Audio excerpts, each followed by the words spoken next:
noches. Bonjour, bonsoir à tous. Voici quelques lignes de informations qui dominent à travers le monde. Portefeuille d'infos, c'est tout.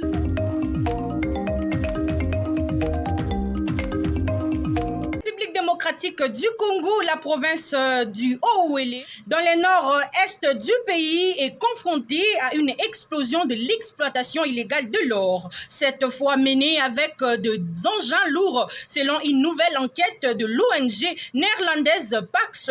De ressortissants chinois associés à des partenaires congolais sont au cœur de cette rouée vers l'or.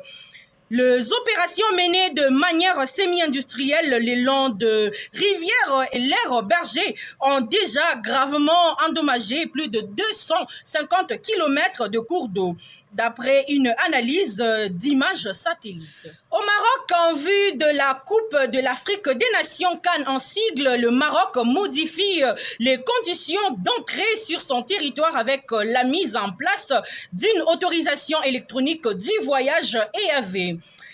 8 pays, tous du continent africain, sont concernés par cette mesure temporaire qui est gratuite, à savoir l'Algérie, le Burkina Faso, les Cap-Vert, le Gabon, le Niger, le Sénégal, le Togo et la Tunisie.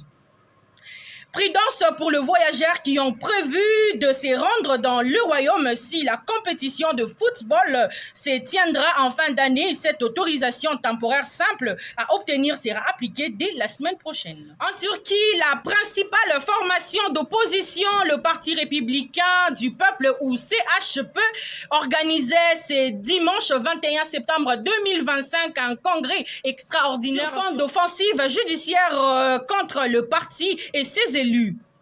Ozel, qui les dirige depuis bientôt 10 ans, a été réélu à l'issue d'une élection interne où il était le seul candidat. Et pour finir en Équateur, les bras de fer entre le président Daniel Boboa et la Cour constitutionnelle continuent. Désireux de faire approuver une nouvelle constitution pour durcir la guerre contre la délinquance, le chef de l'État essaie de passer en force face à une cour qui résiste et vient de suspendre un référendum souhaité par Daniel Boboa.